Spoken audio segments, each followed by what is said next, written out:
Hey Giants fans, welcome back to Giants Latest. They obviously lost on Sunday to the Packers in a close one, which I think is some of the most infuriating part of this whole season is that they actually have kept games really close. They just don't know how to close them out or finish them. But maybe next year they'll figure that out. In the meantime, I want to talk about Kafka because he's already made some changes as the interim head coach. And one of the things that he's done is this, that players typically have off on Tuesdays, and that's usually across the league. It just seems to be the most common that teams do.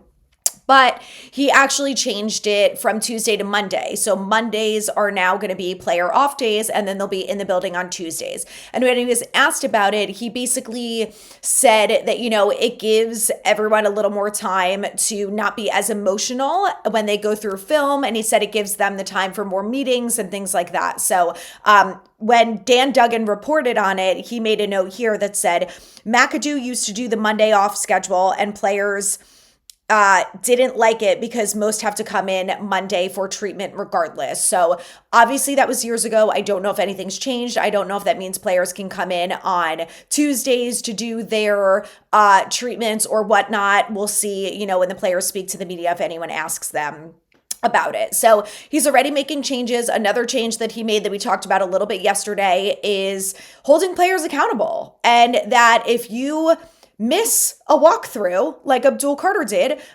you're going to get benched and miss a couple snaps. And look, he missed one drive instead of the whole game or a quarter or whatever. He obviously ended up playing the rest of the game, but I don't even care. Whatever it takes to instill some accountability in these players, you have to start somewhere. And when you're talking about a team that has basically gotten away with zero accountability for years at this rate, I don't think you can go the hard-nosed Joe Judge way right off the bat. There's got to be some in between, right? So I think a series benching, fine. I think Abdul Carter learned his lesson, and I hope he did because I really love Abdul Carter, and I do not want this to be a problem. So I hope he learned his lesson. There were also reports that came out today. It said that Abdul Carter was late to a few meetings under Brian Daboll, and Daboll never did anything about it, which that should not surprise anyone because like we have talked about, accountability was never a thing under Brian Daboll. So again, whatever it takes, he's learning the hard way. Also, they ended up benching Drew Phillips and putting in Nick Jones towards the end of the game because he wasn't playing well. And if they had any other outside corner on the roster that's not named Corey Black, because then he went out with a hand injury and they got stuck playing Tay Banks, then when Corey Black came back, they did end up replacing him, I think, with Banks for a little bit. So obviously Paulson Adebo not being there is a huge blow. D. Williams ended up on IR. That was a huge blow. Same thing with Art Green. I know these are all backup corners, but I would have taken every single one of them over Tay Banks, literally every single time. No questions asked. So I want to get back to Abdul Carter because he did actually speak out. So after the game on Sunday, he said that basically, he missed a walkthrough and there was a report so he said he made a mistake and that's what led to his benching. And then Dan Duggan on Monday posts a report that said his sources told him that Abdul Carter was in the building, he just was asleep, and that's why he missed the walkthrough. Then Abdul Carter chimes into Dan Duggan's tweet and says this. I want to make sure I read it word for word. So he said, was not asleep, actually doing recovery. Nonetheless, that's on me. Taking accountability for it. Again, great. It's exactly what we saw from Scat and Jackson Dart, how upset they were when they turned the ball over in the Saints game. Taking accountability. I made a mistake. I'm going to try and get better. That's all that matters. Now, put your money where your mouth is and get better. Show up to meetings on time. Don't have any disciplinary issues and make plays when you're on the field. That's what I want to see from Abdul Carter. So like I said, I hope it's not a problem. I don't think there were any issues around draft time of him being, a problem in the locker room or anything like that. I remember stuff coming out about Micah Parsons around then, and I think that scared off Dave Gettleman. So I don't think that was the case with Abdul Carter. So it could have just been he's used to the lackadaisical attitude, and he thought if he showed up late to the walkthrough or if he missed it because he was getting treatment, maybe he thought that was going to be fine. And it's a new head coach and it's not fine. So anyway, learning, this is a very young team. They need to be held accountable for their mistakes and they have to learn how to improve upon that. Detail orientation is something that has been so desperately missing from this organization for years that I don't think Mike Kafka is going to fix it in 7 weeks, but I think if he can start, then it's better than nothing, right? I'll take that over having to watch, Dable do his crap all over again for the last 7 weeks. It's bad enough we're probably going to be stuck with Shane Bowen for the next 6 weeks at this point, because Kafka also told the media that he doesn't anticipate any changes with his staff right now. So if he didn't fire him then, he's probably not going to do it this week. So next week might be another shot at it. Maybe he'll give him 2 weeks. I don't know what he's going to give him. But they were more aggressive yesterday. They blitzed, I think it was 47 or 46% of the time, which is a lot more than what they've done over the last couple of weeks. And Mike Kafka was aggressive. So let's see how that continues over the next few weeks. But I want to move along and talk about this because I am so upset about this report. And the only comedic relief that I got from it was some of the comments on Twitter saying, that we're all in the same boat and this is like the worst list of candidates ever. So Jay Glazer is on Fox before the game and says that he talked to Joe Schoen and number one, they are not doing an extensive head coach search. Okay. Number two, college coaches will not be in the mix. Okay. Number three, the list of candidates includes Chris Shula, who's the best of the bunch, and he doesn't have experience as a head coach. Mike McCarthy, Lou Anarumo, Matt Nagy, and Arthur Smith. And here's the thing. If you're Joe Schoen or John Mara or Steve Tisch, and you are going to come out during the bye week, Joe Schoen is speaking to the media at the bye, probably not John Mara. It's usually the GM and I think the head coach. And there's one thing I don't want to hear from Joe Schoen, and it's this. Well, we're trying to win football games, because in no world, in no reality that any of us live in, are you saying that you want to win games and then bringing in Matt Nagy and Arthur Smith as part of your head coach, your limited head coach search, because God forbid you step outside the box after a decade of losing and do something different and maybe say, hey, if I think my roster is so good, Joe Schoen, which apparently you do, you and John Mara think you have a young nucleus of good talent, then why would you not do an extensive head coach search to bring it in and prove that, hey, I have the talent, they just need to be coached up. It's not a me problem, it's a coaching problem. And you think that Arthur Smith or Matt Nagy is the answer to that?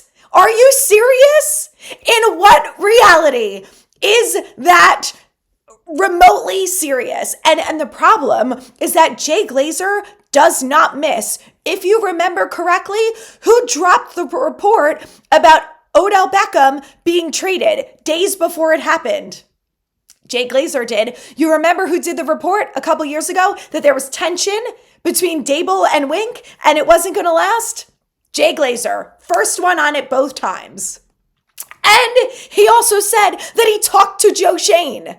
So he's not pulling this stuff out of his ass. It's legitimate, which every single one of us should be concerned, because you are not going to tell me with a straight face that you want to win football games and that 2 out of your 6 candidates are Matt Nagy and Arthur Smith. And Lou Anarumo, who has not had good experience being a head coach, hasn't been a winner. And same thing with Steve Spags. And I know we can all talk about how we love Spags. Can we get over it? It's the same people who are like, let's bring back Bill Belichick. It's not 1980. Okay? We don't always have to go back to the nostalgic thing. Bill Belichick was a great defensive coordinator for us. He helped us win Super Bowls. Have you paid any attention to what the hell is going on in UNC? Because he's embarrassing himself and ruining his legacy. And to the point where actually his girlfriend, Jordan Hudson, who's 24 years old and a PR maven, allegedly, had to come out and make a statement to get ahead of it because he knows he's not going to have any head coaching opportunities in the NFL after he gets fired from UNC in a couple months. He had to come out and say, I am not entertaining any NFL jobs this offseason. I love the Giants. I love my experience there, but my only focus is on UNC and on Notre Dame. This is where we're at. This is where we're at. So this is what I need to happen in order for us to get a good head coach in the building, is that the team needs to keep losing. And I think that's unfortunate for Mike Kafka, and I think it's unfortunate for the players. But the reality is that if you took the time to sit down and say, Brian Daboll's the problem, which we all know he was, he should have been fired back in January, and maybe, just maybe, we would have a couple more wins under our belt this year. But no, let's give everyone and their mother a second chance. So we're just going to sit here and we're going to wait it out. And we are going to see if Mike Kafka can fix the problem in 7 whole weeks. But we're going to keep Shane Bowen because the defense is very clearly not the problem.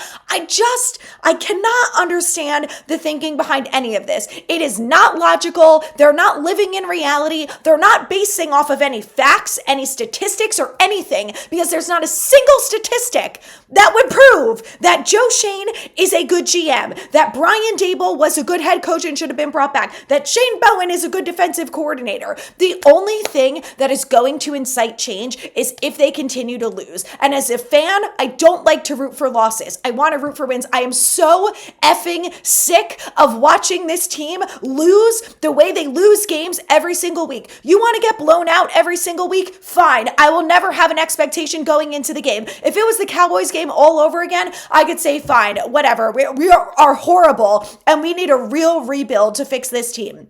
But it's not the case. The offense is functional. And then you've got the defense who finds a new creative way to lose every single game. It's just unbelievable. And then you have the nerve, and I know Joe Shane is going to come out here and say it. This is what he's going to say during the bye week, is that we're close. We're close in games. All of our games we're losing by 1 score. Maybe we just need a new defensive coordinator. Maybe you just don't know how to evaluate talent. And maybe my thought process all along has been wrong, that I thought this defense was actually talented, but maybe I'm just as bad as Joe Shane and it's not very good. Maybe that's it. But you know what's not good is when you, the GM, are forcing your head coach to put Tay Banks on the field, who's a horrible football player and should be cut. But no, you can't look like the bad guy and give up on your draft pick that you traded up for, because it's an indictment on you as a GM that you're not good at scouting talent. But you're not going to do an extensive head coach search. We have a rookie quarterback. We only have 4 more years to take advantage of the fact that Jackson Dart is costing us basically nothing. This offseason should be the best offseason that we've had in a decade. We are probably going to have the number 1 overall pick. And if we're not, we're going to have the 2nd pick or the 3rd pick. And guess what? We're going to be in amazing shape then. You know why? Because we don't need a quarterback. So we can take that pick and we can trade back and we can still get incredible football players. And coming to the Giants is a really exciting opportunity for a lot of different coaches. You've got a rookie quarterback who's shown you a lot on tape. He has a lot to improve upon, but he's got a lot of capabilities and skills that should lead him to have success in the NFL. He needs a good coach who's going to help him get there. We have Scattaboo, we have Neighbors, we have a good offensive line. Re-sign Jermaine Illuminor, bring back, I can't even believe I'm saying this. Maybe you should think about bringing back GVR. I don't know, but you should bring back John Runyon. The team is young and it has some talent. Not in every position, but it has some talent. The defensive line is good. Adebo, Holland, fine. Maybe with good coaching, Newman will be better. Tay Banks, goodbye.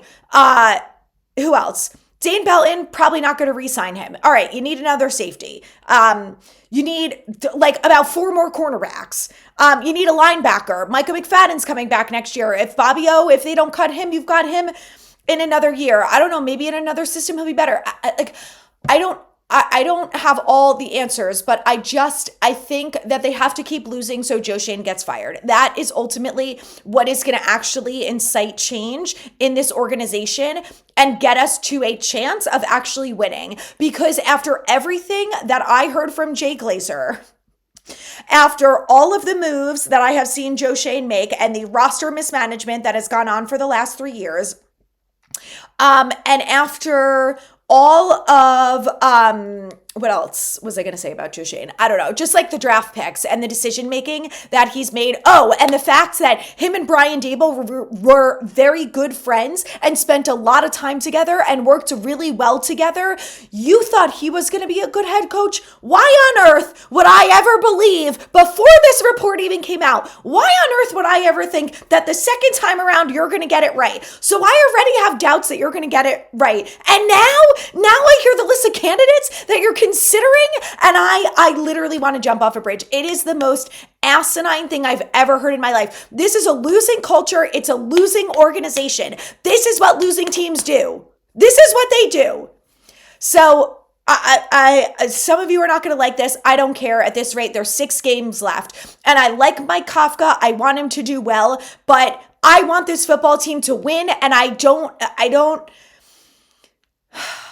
as much as I think it would be nice, a great story if Mike Kafka ends up being the head coach, I want someone who's going to come in here and who's going to win football games. And if they continue to lose, then everyone's going to get fired. And that's what this organization and what this team needs to maybe start winning football games again. Not promoting people from within, not bringing in someone's bestie or someone who was at the organization 10 years ago that Tim McDonald and Chris Mara knows. No, winning organizations don't do that. And I'm done with rooting for a losing organization. I'm done. So we'll see how things change. But the Giants play the Lions on Sunday. So we're going to talk about it tomorrow. Subscribe for more.